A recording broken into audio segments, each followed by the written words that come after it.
부처님의 가르침, 홀로 서는 법을 배워야 진정한 자유가 온다. 오늘 제가 여러분과 나누고 싶은 이야기는 혼자 되는 법에 관한 것입니다. 많은 분들이 이 말을 들으면 쓸쓸하다고 느끼실 겁니다. 외롭다고 슬프다고 생각하실 수도 있습니다. 하지만 부처님께서는 말씀하셨습니다. 홀로 서는 법을 아는 자만이 진정으로 함께할 수 있다. 첫 번째 깨달음. 모든 관계는 결국 스쳐 지나간다. 얼마 전 한 제자가 제게 물었습니다. 스님, 저는 평생 누군가와 함께 있고 싶습니다. 혼자가 되는 게 너무 두렵습니다. 어떻게 해야 이 두려움을 없앨 수 있을까요? 저는 그 제자에게 이렇게 말했습니다. 그대는 이미 혼자다. 다만 그 사실을 아직 받아들이지 못했을 뿐이다. 여러분, 이 말이 냉정하게 들리시나요? 하지만 이것은 냉정함이 아니라 진실입니다. 우리는 태어날 때도 혼자 왔고 죽을 때도 혼자 갑니다. 그 사이의 시간, 우리는 수많은 사람들을 만나고 사랑하고 이별합니다. 부모님도 친구도 연인도 자식도 결국은 각자의 길을 갑니다. 그렇다면 우리는 왜 이토록 외로움을 두려워할까요? 그것은 우리가 나 혼자만으로는 충분하지 않다고 믿기 때문입니다. 누군가가 나를 사랑해줘야, 누군가가 나를 인정해줘야, 누군가가 내 곁에 있어야 내가 가치 있다고 느끼기 때문입니다. 하지만 부처님의 가르침은 정반대입니다. 그대 스스로가 이미 완전하다. 두 번째 깨달음. 관계에 매달릴수록 나를 잃는다. 한 노철학자가 있었습니다. 그는 평생 수많은 사람들과 교류하며 살았습니다. 제자도 많았고 친구도 많았으며 명성도 있었습니다. 하지만 그가 말년에 이르렀을 때 그는 이렇게 고백했습니다. 인생의 마지막은 누구에게나 혼자다. 이 말을 들은 한 젊은 제자가 슬퍼하며 물었습니다.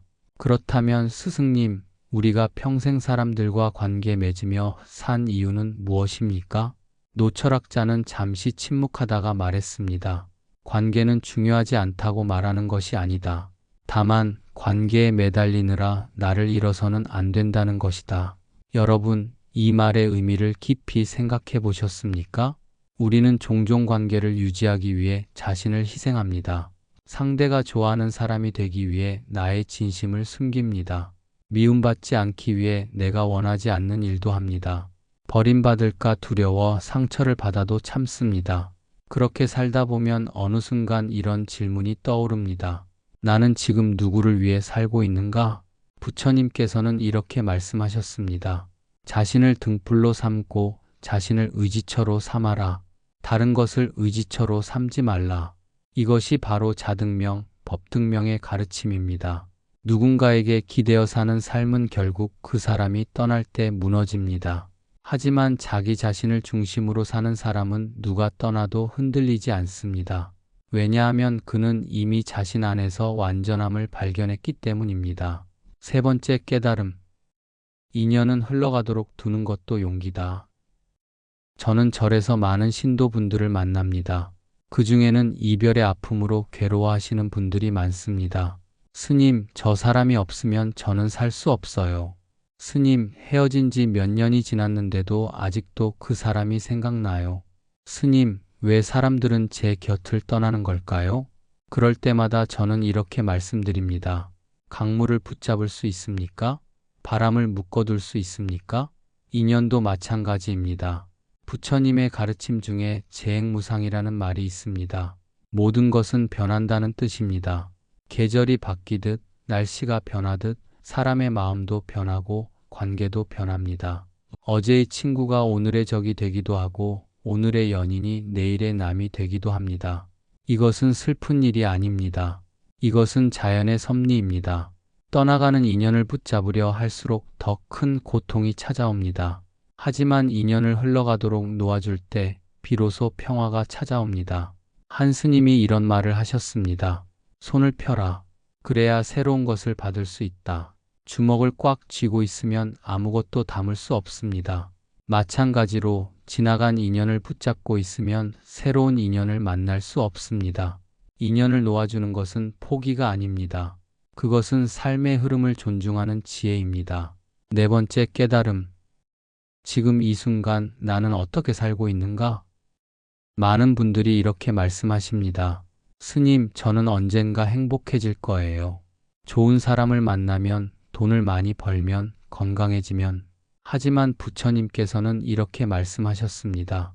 과거는 이미 지나갔고 미래는 아직 오지 않았다. 오직 현재만이 우리가 살 수 있는 시간이다. 여러분, 당신은 지금 이 순간을 살고 있습니까? 아니면 과거의 후회 속에, 미래의 불안 속에 갇혀 있습니까? 진정한 행복은 언젠가에 있지 않습니다. 진정한 행복은 지금 여기에 있습니다. 혼자라는 것은 외로움이 아닙니다. 혼자라는 것은 온전히 나 자신과 함께 있다는 의미입니다. 당신이 누구와 함께 있든 무엇을 하고 있든 가장 중요한 질문은 이것입니다. 나는 지금 진실하게 살고 있는가? 관계 속에서 나를 잃지 않고 타인의 시선에 흔들리지 않고 내 마음이 평화로운 삶. 그것이 바로 부처님께서 말씀하신 자유입니다. 다섯 번째 깨달음. 하루 10분의 수행이 삶을 바꾼다. 한 중년 여성 신도분이 계셨습니다. 그분은 평생 가족을 위해 살았습니다. 남편을 내조하고 자식을 키우고 부모님을 봉양하며 자신의 시간은 단 한 번도 가져본 적이 없었습니다.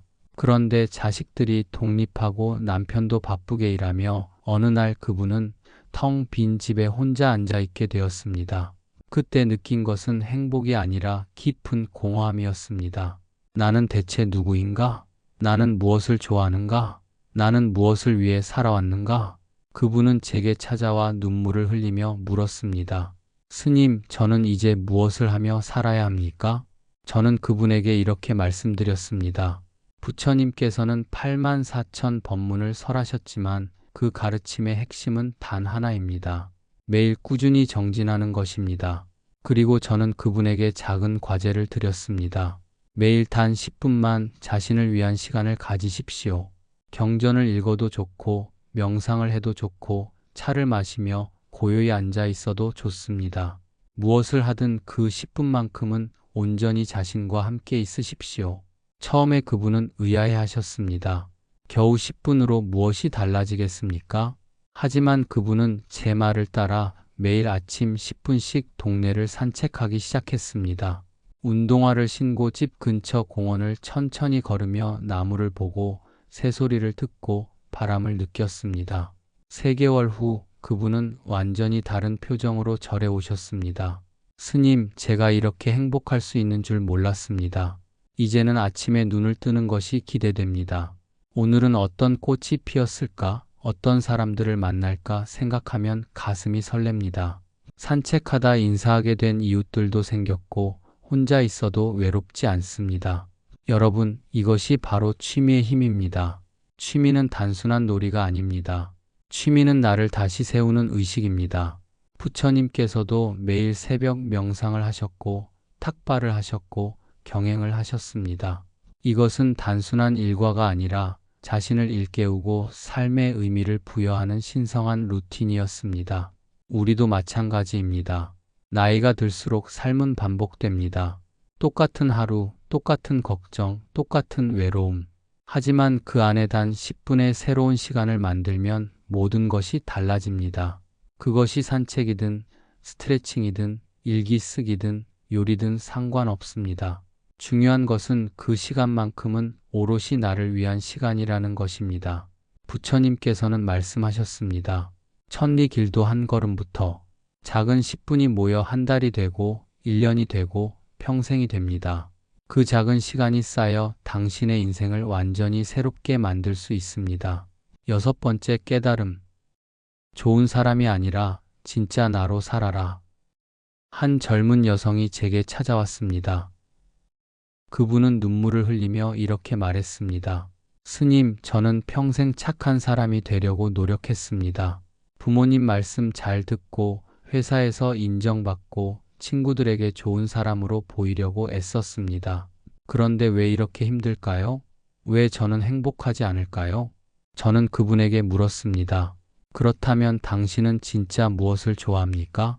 그분은 한참을 말없이 앉아 있다가 조용히 대답했습니다. 모르겠습니다. 제가 뭘 좋아하는지, 제가 진짜 누구인지 모르겠습니다. 여러분, 이것이 현대인의 가장 큰 비극입니다. 우리는 좋은 사람이 되기 위해 평생을 애씁니다. 부모가 원하는 자식, 회사가 원하는 직원, 사회가 원하는 시민이 되기 위해 끊임없이 노력합니다. 하지만 그러다 보면 정작 나는 사라져 버립니다. 부처님께서는 이렇게 말씀하셨습니다. 자신에게 진실하지 못한 자는 남에게도 진실할 수 없다. 좋은 사람이 되려는 것은 나쁜 일이 아닙니다. 하지만 나를 희생하면서까지 좋은 사람이 될 필요는 없습니다. 진짜 지혜는 무엇입니까? 남에게 좋은 사람이기보다 나에게 진실한 사람이 되는 것입니다. 어느 날 한 제자가 부처님께 물었습니다.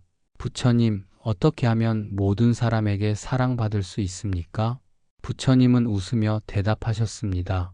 나 역시 모든 사람에게 사랑받지 못한다. 나를 비난하는 자도 있고 나를 미워하는 자도 있다. 그것은 자연스러운 일이다. 중요한 것은 모든 사람에게 사랑받는 것이 아니라 자신의 길을 가는 것이다. 여러분, 이제는 스스로에게 물어야 합니다. 나는 진짜 무엇을 좋아하는가? 나는 진짜 어떤 삶을 원하는가? 나는 진짜 어떤 사람인가? 이 질문에 대한 대답이 당신의 인생을 다시 빛나게 합니다. 좋은 딸, 좋은 아내, 좋은 엄마, 좋은 직원이기 이전에 나는 나입니다.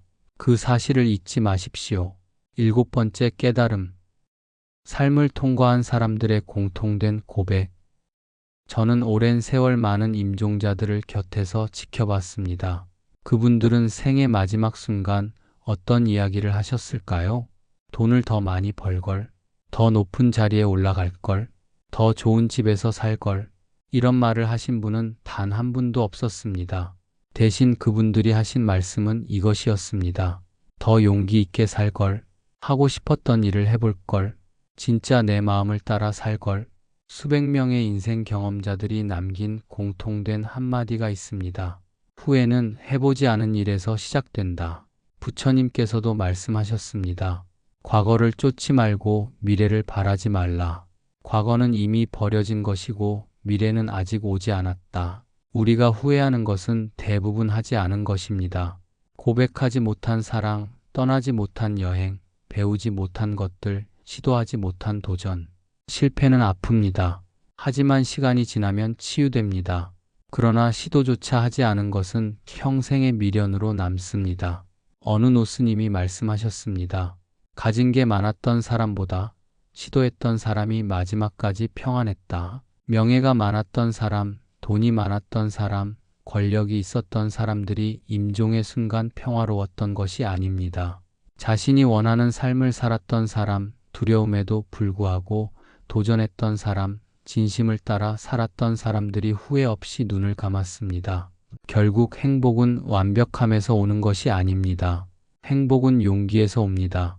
지금 당신이 하고 싶은 것이 있다면 미루지 마십시오. 지금 당신이 만나고 싶은 사람이 있다면 주저하지 마십시오. 지금 당신이 가고 싶은 곳이 있다면 망설이지 마십시오. 내일은 약속되어 있지 않습니다. 오직 오늘만이 우리에게 주어진 선물입니다.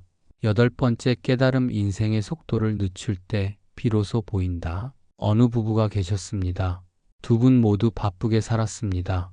남편은 사업에 몰두했고 아내는 직장과 집안일로 정신이 없었습니다.